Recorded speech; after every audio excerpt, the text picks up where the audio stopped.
नमस्कार मित्रांनो, आजच आपल्याला असिस्टंट लोको पायलटची ॲड पाहायला मिळाली। या एल-पीच्या भरतीसाठी सगळेच जण आतुरतेने वाट बघत होते।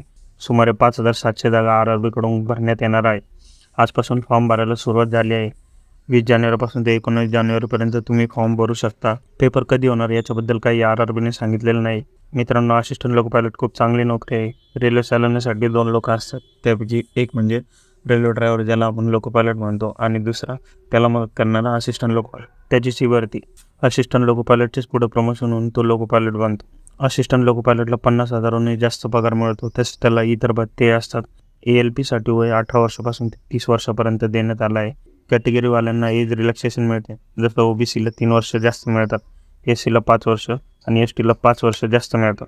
ALP-साठी कोण विद्यार्थी पात्र आहे, तर ALP-साठी ITI, डिप्लोमा, पॉलिटेक्निक, इंजिनिअरिंग या विद्यार्थ्यांना ही एक्झाम देता येते। म्हणजेच ITI, डिप्लोमा आणि इंजिनिअरिंग सोडून कोणत्याच विद्यार्थ्यांनी ही एक्झाम देता येणार नाही। वेगवेगळ्या रेल्वे बोर्डामधून तुम्ही फॉर्म भरू शकता, म्हणजे तुम्हाला प्रत्येक झोन निवडायचा आहे आणि त्यामध्ये फॉर्म भरायचा आहे। सर्वात जास्त जागा बिलासपूरमध्ये आहे, जवळपास 500 जागा बिलासपूरमध्ये आहे। मुंबईमध्येही चांगल्या प्रमाणात जागा आहे, जवळपास 200 जागा मुंबईमध्ये आपल्याला पाहायला मिळतात। तुम्ही तुमचा प्रिफरन्सचे फॉर्म भरू शकता। फॉर्म भरण्यासाठी जनरलवाल्यांना 500 रुपये ठेवण्यात आले आहे, तर कॅटेगरीवाल्यांना 250 रुपये फी ठेवण्यात आली आहे। आर-आर-बी असिस्टंट लोको पायलटचे सिलेक्शन 5 टप्प्यात होते। त्यात पहिला टप्पा CBT-1चा, दुसरा टप्पा CBT-2, तिसरा CBAT म्हणजे सायको टेस्ट, आणि नंतर डॉक्युमेंट व्हेरिफिकेशन आणि मेडिकल एक्झामिनेशन होते। सगळ्यात पहिल्यांदा कम्प्युटरवर CBT-1 हा पेपर होतो, ज्यात 75 प्रश्न विचारण्यात येतात। त्यामध्ये 1 तास वेळ दिलेला आहे। 75 प्रश्नांपैकी 20 प्रश्न या अंकगणितावर येतात, तर 25 प्रश्न बुद्धिमत्ता आणि तर्कक्षमतेवर, आणि 20 प्रश्न जनरल सायन्सवर, आणि उरलेले 10 प्रश्न सामान्य ज्ञान आणि चालू घडामोडीवर विचारण्यात येतात।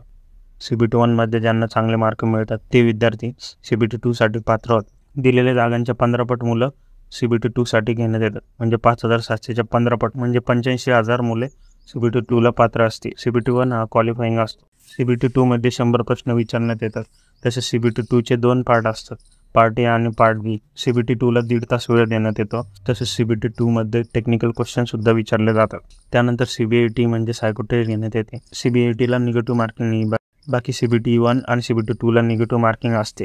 या तिन्ही एक्झाम पास झालेल्या विद्यार्थ्यांचे डॉक्युमेंट व्हेरिफिकेशन केले जाते, आणि शेवटी मेडिकल टेस्टही होते। डोळ्याची दृष्टी चांगली असणे या पदासाठी फार आवश्यक आहे। या सर्वांमध्ये चांगले मार्क घेणाऱ्या विद्यार्थ्यांची मेरिट लिस्ट लावण्यात येते आणि नियुक्त्या दिल्या जातात।